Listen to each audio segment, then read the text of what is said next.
लाडक्या बहिणीसाठी खुशखबर आहे ती आहे की KYCची लास्ट डेट 31 डिसेंबर 2025 करण्यात आली आहे.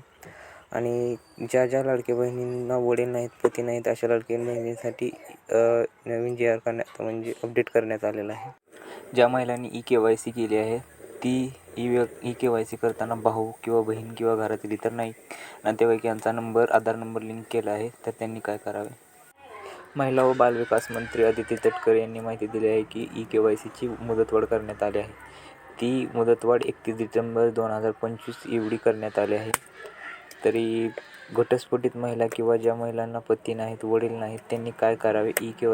त्या लाभार्थी महिलांनी स्वतःची KYC करावे. त्यांचे पती अथवा वडील यांचे अधिकृत मृत्यू प्रमाणपत्र व घटस्फोट प्रमाणपत्र किंवा माननीय न्यायालय आदेश यांचे संबंधित जिल्ह्यातील महिला व बालविकास अधिकारी यांच्याकडे जमा करावेत. ज्या महिलांनी वडील किंवा पती यांचा आधार नंबर न देता आपली बहीण किंवा भाऊ यांचा आधार नंबर दिला आहे, अशा महिलांनी महिला व बालविकास अधिकारी यांच्याकडे आपल्या वडील व पतीचे मृत्यू प्रमाणपत्र जमा करावे. म्हणजे त्यांची योजना